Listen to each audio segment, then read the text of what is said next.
your seats. That's right, and I can see that everyone looks a little more refreshed and energized. So let's keep Indeed. the ball rolling. Let's call on stage our fourth speaker, who is the current General Manager for Springfield Breast Cancer Center. He is also a part of the Board of Directors of the Philippine Cancer Society and the President of the Windsor International Maritime Clinic. So with that, let's give a round of applause for Dr. Kelly Salvador.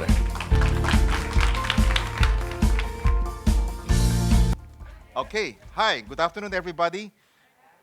Good afternoon, doctors. Good afternoon. Is it nice to be called that? Huh?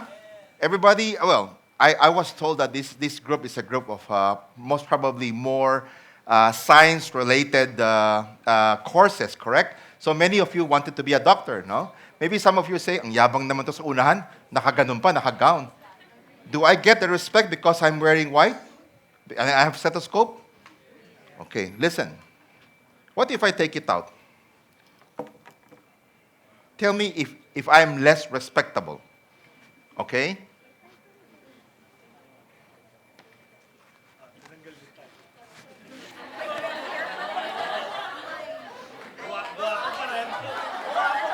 Second to Dr. Herbosa.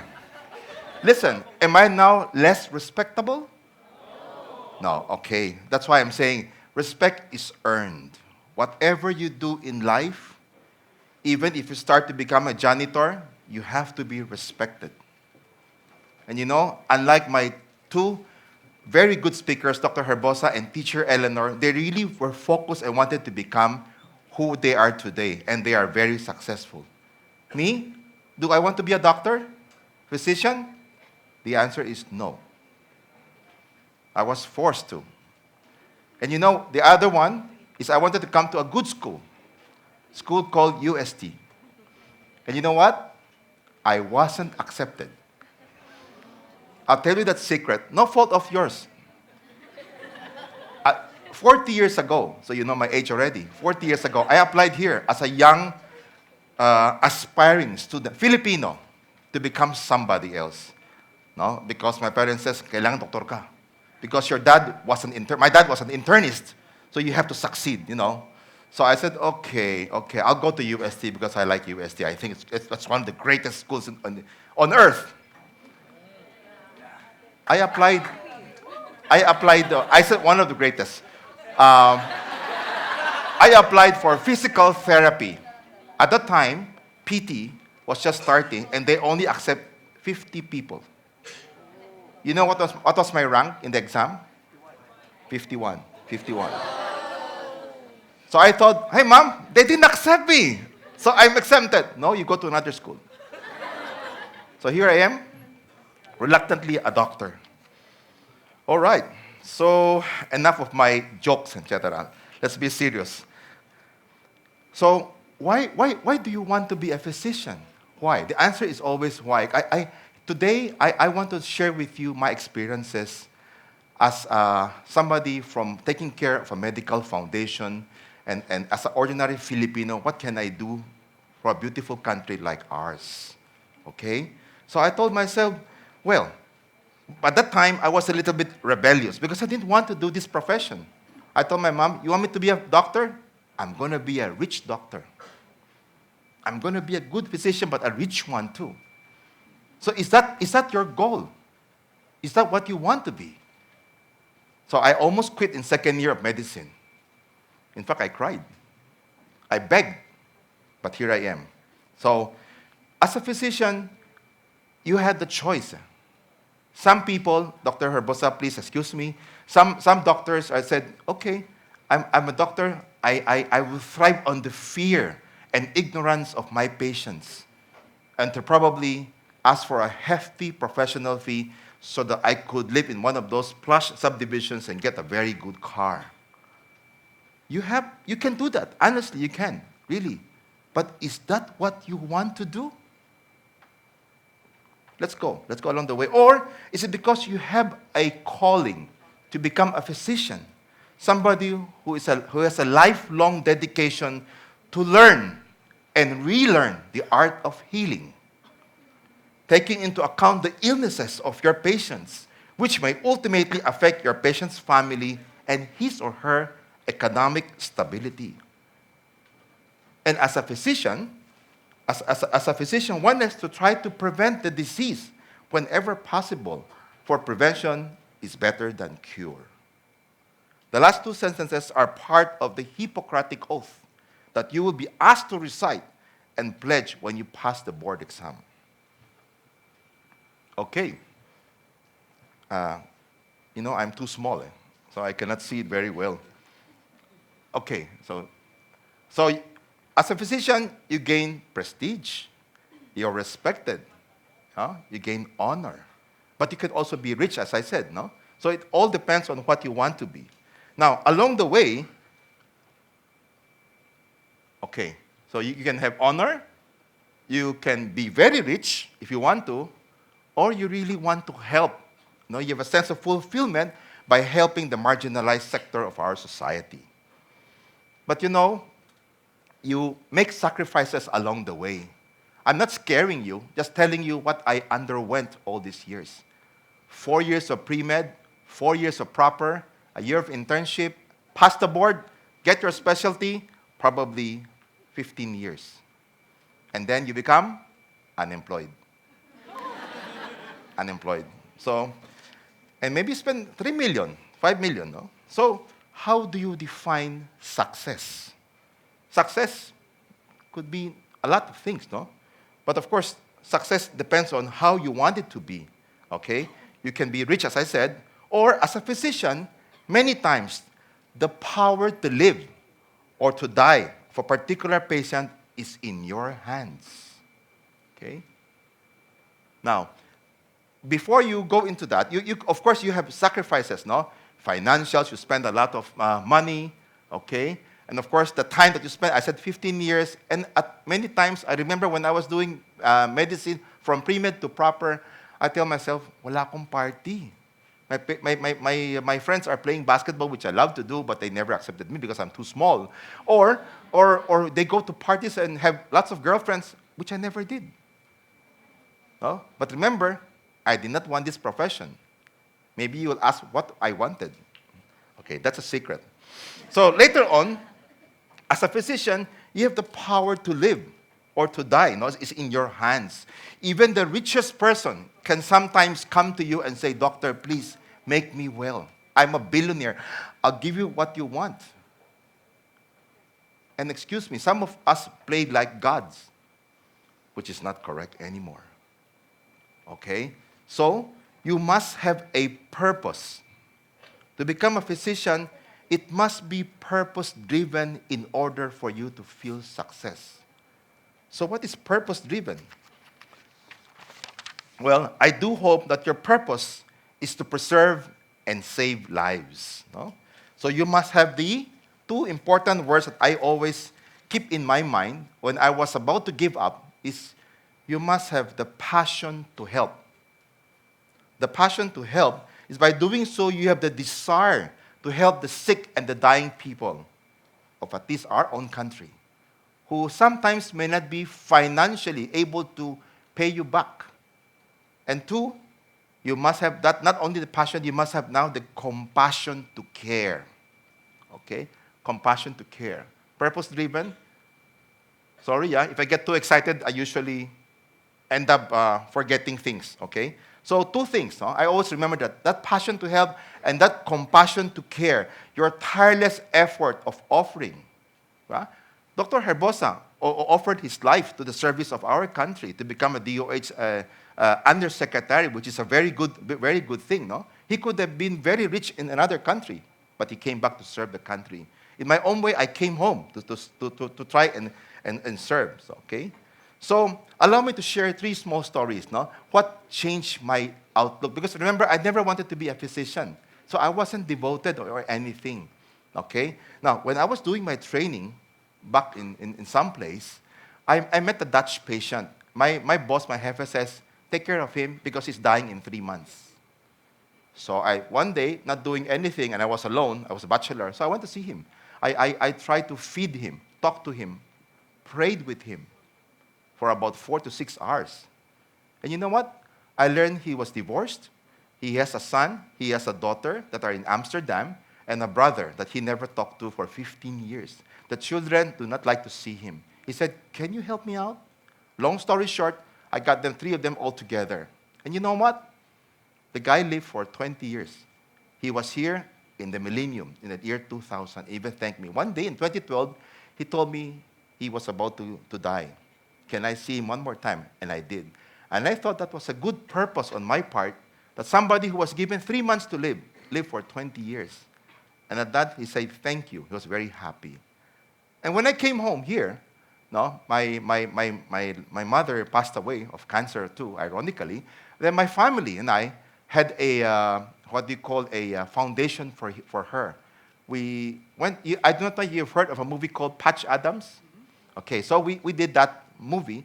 And with that money that we were able to save, we went to Philippine Children's Medical Center. We bought medicines oral for leukemia patients for children. And then one of them, Mrs. Garcia, whose son that we supported for 3 years, one day told me, remember, it was near Holy Week. It was a Holy Wednesday. And she said, my son was intubated because the leukemia, all these things went to the brain already. So I told her, he said, what would I do? Because she formed the parents group of PCMC. I said, listen, I'll try to get a donation for you, the 20,000 pesos, to pay for the bird, that machine and all these things. I said, maybe just like Christ, you pray. After 3 days, if Christ wants your child to live, he'll probably be okay by Easter. But if not, on Saturday, he will take him home. And true enough, he died on that Saturday. I did not hear from Mrs. Garcia again. But you know what happened? After a year, I received a call from Mrs. Garcia. He said, "Doctor, you know, in all these things, all these 3 years, I forgot to thank you. And I couldn't think of a better way but to thank you this way." I said, "No, you don't need to thank me. I'm very happy to help." God was very good. He gave me another son, and I named him Kelly. Beautiful, isn't it? No money exchange. The thank you was Kelly, and I will always remember you for that. And the last was in 97, when I just came home 3 years, and I said, a patient who came to see me on one of those outpatient centers in the mall, he said, "Look, I have a laryngeal cancer. I was told I have not much to live, but I have to take this off," and I could not talk anymore. He was a retiring engineer. He said, "I have to do laryngectomy. 450,000 is the cost." I said, "No, we probably can do chemo and radiation in a small hospital. I'll help you out. I'll not charge you." Long story short, we finished 6 cycles of chemotherapy with radiation, and I didn't hear from him again. I said, "Siguro namatay itong pasyente." You know what? In 2005, my cousin called me up. "You are in the newspaper." What did I do? I did not rape anybody. I did not steal from anybody. No. There's a patient. At the time, there was a Daily Express. I still have it in my clinic. Somebody wrote a thank you letter for you that he lived, and he became a lector in Our Lady of, in Lipa, Batangas, and he devoted his retirement through singing to the church and everything. From somebody who wasn't even a believer. He lived for a good 20 years until 2012. So I thought I did my part. And I said, "Okay, I think you want me to do that, then I think there is a purpose." But then, right now, so as I went through life, I was able to join this small clinic called Springfield Breast Care Center. They're in MOA right now. If you go to SMX Convention Center, there is a clinic beside it. No? There is a Phil-American doctor who's a surgical oncologist from Ohio called Dr. Diaz. And he tried to help people in his own small ways. This is SM supported, okay? But we never talk about it. So I help him out there. We help a lot of cancer patients and treat them for free in that center, okay? So I told myself, since I'm a doctor now, can I make a difference in the lives of other people? What else can I do, okay? You have to excuse me, I'm getting rattled because he told me I have only 5 minutes left. So as I went to it, I said, after 20 years of chemotherapy, I said, patients die. I think I'm going to do one step further by asking people how to do prevention. So I go into radio, I talk in the radio on how to do prevention, not only for cancer, but for other diseases, okay? And then maybe I can raise funds. So when I came home, I became a volunteer of the Philippine Cancer Society in 1994, make lectures throughout the nations through our BHW, barangay health workers, farmers, from Cotabato up to Isabela. These are for free. And then subsequently became executive director, of which at that time I was very fortunate, I was very lucky. I met Dr. Herbosa at the time in the Department of Health. So I helped coin the word from the American Cancer Society called Patient Navigation Program of the Department of Health and the Philippine Cancer Society. And we've been raising funds every year just for this purpose. And later on, I joined KITE. KITE is a 26-year-old organization based in Ateneo. And then they deal with children with cancer. I also help raise funds for that. And finally, he said, anyway, you're helping raise funds. Your patients would need blood. Why don't you join Senator Gordon's Philippine Red Cross? So I'm with the chapter in San Juan, also help raising funds.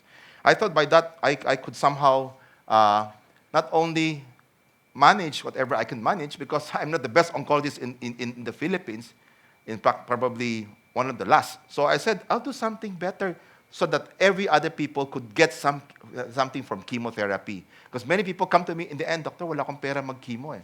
But then we have PCSO, we have our field health, no? But that's not enough eh. So we try to help these people. Now, in closing, I leave you to decide that as you go out the door today, ask yourselves, what is my purpose in life?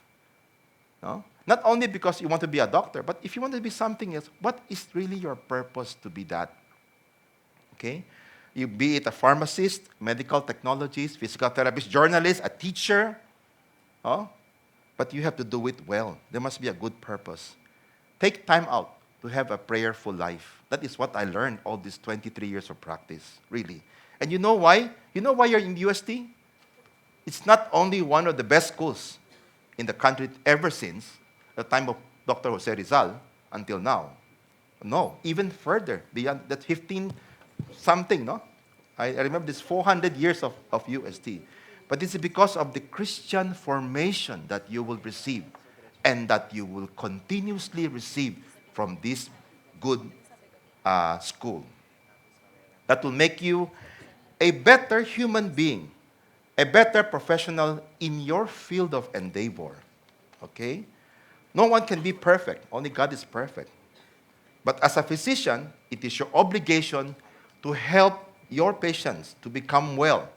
And when the time comes, there'll be some unfinished businesses, as you can see from my patient of 3 months to 20 years. I help him finish a business.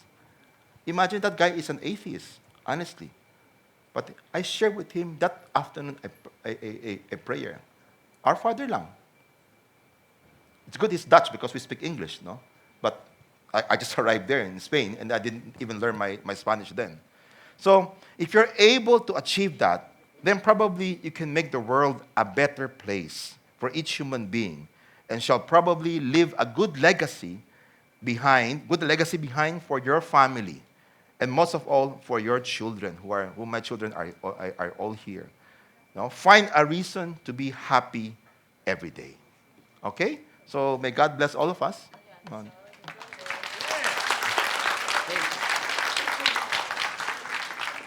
Thank you so much, Dr. Kelly, for such enlightening lessons on health and how we should use compassion in our lives and in our profession.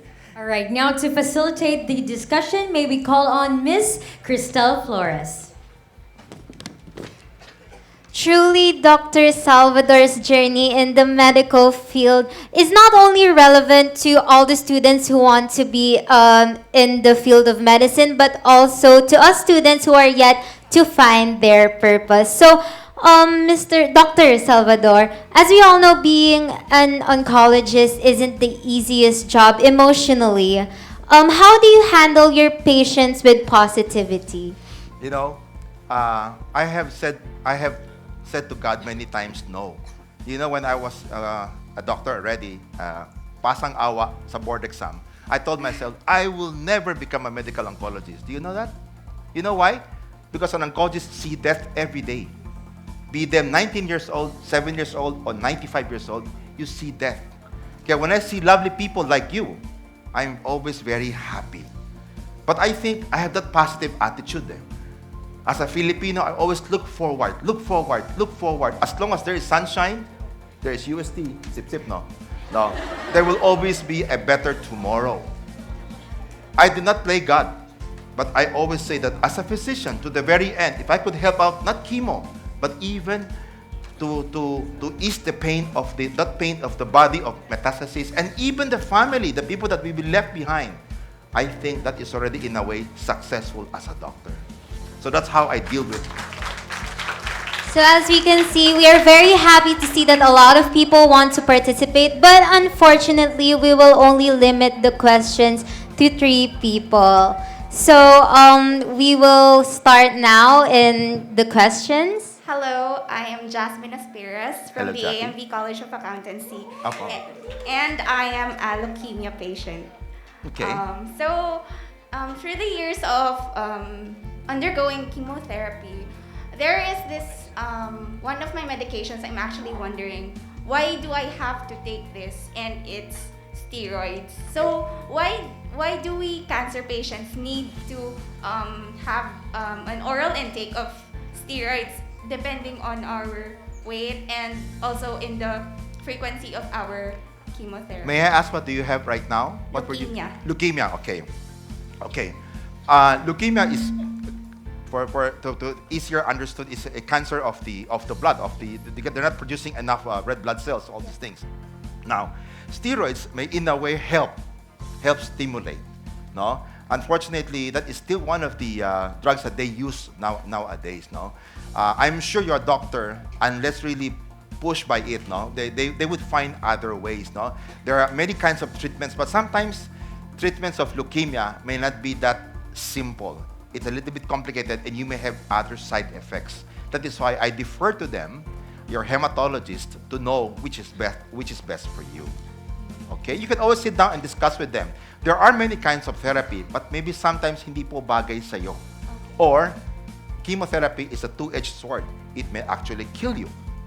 So, they may have their reasons. But if given a chance po, can we is it okay po if like hindi parang mag-sway away po dun sa medications, like hindi po mag-take ng steroids? Yes, you are. I sit down with my patients. I give them options A, B, C, D, E, and then they'll ask me what is the best. I'll tell them why this is the best B.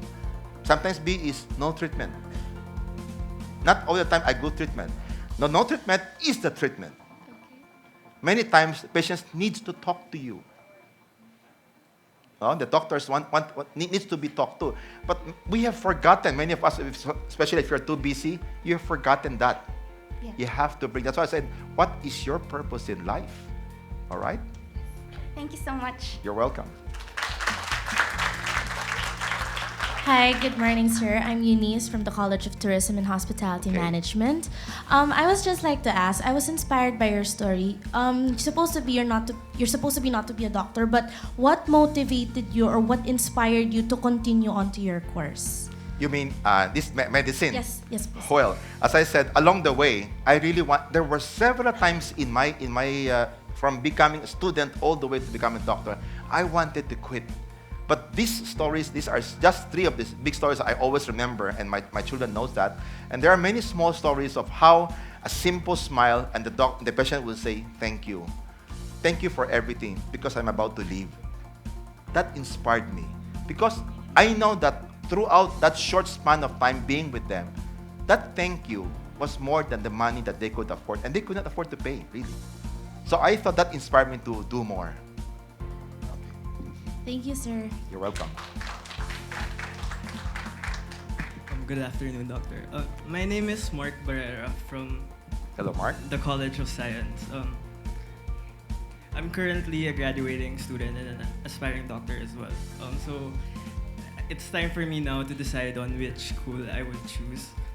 So one school is where I'm really comfortable with already, and the other one offers a dual degree in Master's in Business Administration. Because besides saving lives, I would also like to create a big contribution to the healthcare society of the country, especially for the marginalized communities. So my question is, do you think that formal education and business administration would be a big advantage in creating a big impact in the healthcare sector of the Very country? good question. Very good question. You know, my wife is a dermatologist who's in Department Derma of UST Hospital. No? We discussed that several times before. No offense meant for somebody who's teaching in that university. Now, it's a very good concept. But you know, being a doctor is enough hardship in life, and you must remain focused. My answer to that is, if you're a businessman, you lose that bottle, you can buy another bottle. But if I lose you, Mark, and that will always be in my conscience that I made a mistake and I lost you, I could never replace you again. So my answer to that is, if you're going to be a doctor, focus on medicine first. Take your MBA later. Do not mix it together. It cannot stand. You will only be, you cannot love two things at the same time. You cannot. That is my opinion, okay? My opinion. I think I deserve my own opinion. So I said, stay with the school that you think can give you and become a good doctor. Because if you're not good, how can you serve? You cannot serve haphazardly. You get me? Yes. Stay with that first. Thank you very much. Thank you so much, Dr. Salvador, for that wonderful answers. And now let us go back to our main host, Christy and Nate. All right, so thank you very much, Ms. Flores, for giving us that great discussion. And now to award the Certificate of Appreciation, Dr. Kelly, let us call on stage Ma'am Fontanilla, Ma'am Guan Hing, and Ms. Angeline Galang. Actually, if I may add one more, it took me 40 years to become a Tomasha today. Remember? Tedx Ust did not accept me years ago. But I never thought I would come here today to do a simple TED Talk. Wow. Yes. Thank you. But- The honor is mine. Whoa. Thank you very much. But Dr. Kelly, regardless of 4 years or not, we're very proud to have you as a Tomashan, especially with the way Thank you you. advocate for compassion. That's why Thank my you very son much. is here. Okay. Thank you so much. Thank you.